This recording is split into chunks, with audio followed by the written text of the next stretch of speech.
And this was one of the many what-ifs that felt like they were in play in this football game, John Lopez. The reason why I thought of this is B. Scott. I spread out. I tried to spread out some of my insane texts during the course of the game. So B. Scott got this one, but there was a point in the game where I asked, is this going to be one of those what-if sliding door moments where if this had gone the other way, maybe this game goes a different way? So you tell me, do you agree that these are the sliding doors possible moments that would have maybe helped you overcome what was a 4-interception game for C.J. Stroud and maybe have still gotten over this game? And I kind of use this to point out just how close it felt like you still were in this game. Like, we start with the one that you heard, a slant to Demario Douglas over the middle where Kalen Bullock in coverage. This is zero man. So cover zero. Nobody is additionally over top. It's just your man coverage with your guys, and they're sending as many as they can to go and get pressure on Drake May. And Demario Douglas with a slant, or maybe it's a post, and Kalen Bullock gets his hand. He tips this football. It's just got enough zip where it slides. Demario Douglas able to bring it in because it's cover zero, and Kalen Bullock went for a dive to try and get the football. He's able to turn and go. Does this feel like this could have been a big moment? Because if you hold them to 3 there, you're not as behind the 8 ball early on as it felt like you ended up being. It is kind of an answer. No, absolutely. Because I say kind of because he did get his hand on the ball. They did bring it. But I was actually very surprised, and this was one of my passing thoughts you're going to hear at noon. Matt Burke and D'Amico Ryans kind of went out of character there. They were out of character. It wasn't entirely out of character, but I get what you mean. They brought 6 dudes. Yeah, that was a blitz. They brought 6 dudes on a 4th and 1. Yeah, that's not a recipe for success against the pass. They'll blitz sometimes in those but on those 4th and 1 is late what I'm situations. saying. But yeah, that 4th and 1 that is out of character. I think I think it's fair to say at the very least that it was a little uncomfortable seeing them do that, and unfortunately it did not work for you. I think the idea was, hey, Drake May has not been in a lot of these circumstances, literally his second playoff game. Can you heat him up and then believe that your defenders are able to play good coverage in the very quick moments that you can maybe get the ball out quickly? And it was a pretty – like, the gamble was okay, except you were a fingernail away from that being a good call. But if you want to know why a lot of defensive – and fans get frustrated with this, but this is why a lot of defensive coordinators and defenses do not blitz on 4th and 1. Because once you get past that initial front, it's wide open and you're susceptible to big plays like that. What if Trent Brown's ankle was good enough? That's an interesting one for me.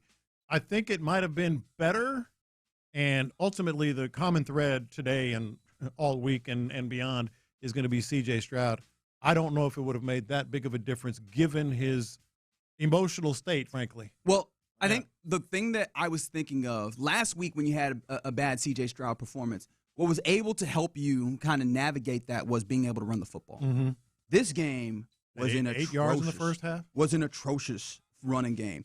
You carried the ball 22 times, 48 yards, good for 2.2 yards per carry. And even if you want to take out the C.J. Stroud of it, that is what, 20 carries for 37 yards? Like, this is just – This was not good at all when it came to running the football, and I thought that was something that you might be able to do. And I think you lost that when you had to put in Jake Patterson at left guard, and you weren't able to get nearly as much push without having the big boys. And remember, Trent Brown was throwing dudes out the club last week.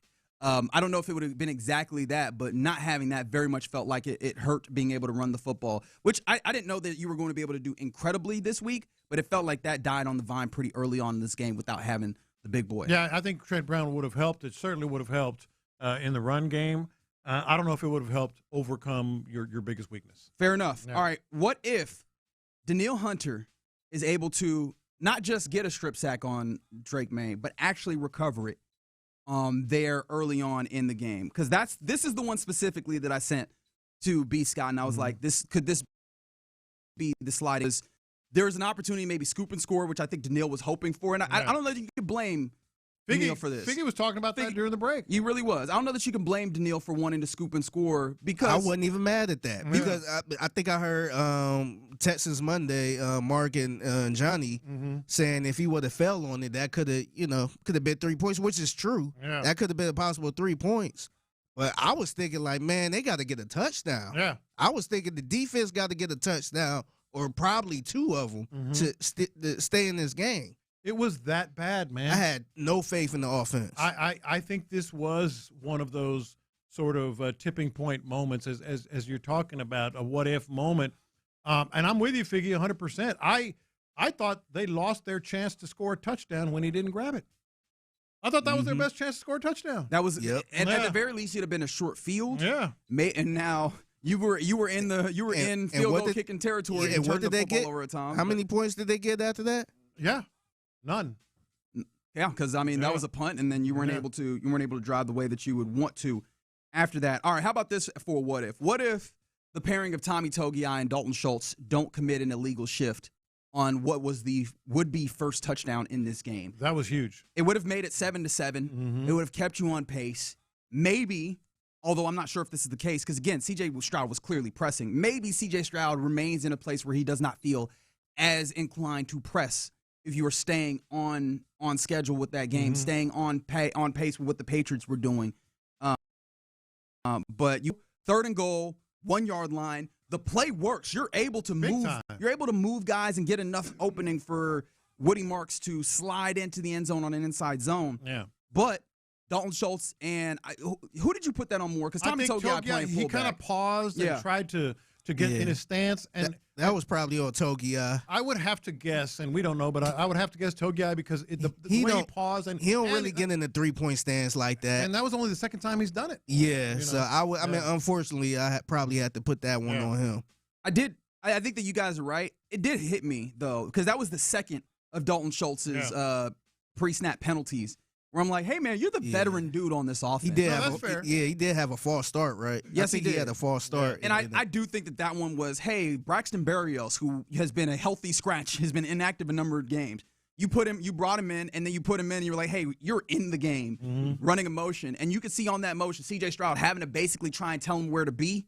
I think that extends the start of that play, and then Dalton Schultz becomes impatient. He shouldn't. Yeah. And I think that's ultimately what I'm coming back to is I was a little surprised that Dalton Schultz, as veteran, was making those mistakes. How about this? Speaking of Dalton Schultz, what if Dalton Schultz's body doesn't break down? That was enormous. Leading receiver on the team, man. Leading receiver on the team. They still would have had more. They probably would have had more of a chance. Dalton Schultz was your second leading receiver in this game, and he only had 2 targets. Yeah. He didn't make it to the second half. And I guess it was a calf. It might have been. He's been dealing with lower body and upper body injuries all season long. I'm pretty sure that Dalton Schultz, shouldn't have been playing football, but because of the injury status of your tight end room, he was out there trying to thug it out. But ultimately, the body broke down to the point of you couldn't deal with him, and now you had to depend on Jaden Higgins, who did about as well as I think I could have expected of him, although there's some instances where you go, young man, can you draw a PI in this by exaggerating that or whatever, but that feels like that's asking a lot of them. Xavier Hutchinson, who made 4 catches out of 13 targets, and a number of those felt like, hey, I feel like you should be able to bring that in, big dog. And then Christian Kirk, who was definitely back to more of what we had seen previously from Christian Kirk rather than last week. I think that very much changes maybe even C.J. Stroud's demeanor and having a dude that he feels very comfortable throwing the football to. Yeah, I don't know about C.J. Stroud's demeanor. We know that he's been pressing and not buying in and all that, and we talked about that and will some more. I think if you just a combination of the Woody Marks touchdown and keeping Dalton Schultz healthy, you would have had a chance for Kaimi Fairbairn to win it at the end, perhaps. Yeah. And that's all I would have. You could at least settle for field goals. Yeah, that's all I could ask for, you know? Yeah, and somebody said, why are y'all letting Nick Haley off the hook? We are not. Oh, man. We are not. Hang in there. I think that Haley has his portions of it, but it's abundantly clear that C.J. Stroud put you in a very bad place. It's some of everything, man. The offense wasn't good this year. C.J. Stroud wasn't good this year. I think it's some of everything, man. To me, this is probably unfair. The entire season feels like a waste right now. Because you had just it's a Reaction Monday. It's a Reaction Monday. Let it out. Super Bowl caliber defense. And you bleep the bed, man. And remember, Lopez, I text you this. I think you tweeted the question out, what I asked you. Yeah. And I just feel like this was probably the the greatest opportunity to get to a Super Bowl, man. It's not fair to the defense. It's not fair to the team. We're going to be thinking fondly of this defense for decades. Yeah. But it just right now, it just feels like the whole season's a waste. Yeah, it was really a waste, and the window was wide open, man. Yeah. We didn't even mention Bo Nix. You had Denver. You had Denver right there. You gonna be facing what is it, Jarrett Stidham? Yeah. Likelihood is he was Jarrett right Stidham there, is the man. starter. Who's Jarrett Stidham did not throw a pass this year. So for the second straight year, the Broncos have had a backup quarterback who had not thrown a single pass. Yeah. And that is who they're going to have to go into the AFC Championship game It was with. right there, man. Yeah. And not just Jarrett Stidham versus this defense. That I do wonder is the collective we, not us here in the city of Houston, not us that follow the Texans, but the collective we. Are we going to be diligent enough to continue to recognize this defense on the national or the historic scale? Because we talk about the Legion of Boom, and that was a defense that won the Super Bowl. We talk about the 2000s Ravens. That was a defense that won the Super Bowl. We talk about the 85 Bears. That's a defense. They all won. They all won. This defense is possible. And that's why it feels like a waste. Yep. It's possible is lost to the pervasive history because of wasteful play. You know who else had a good defense in 2023?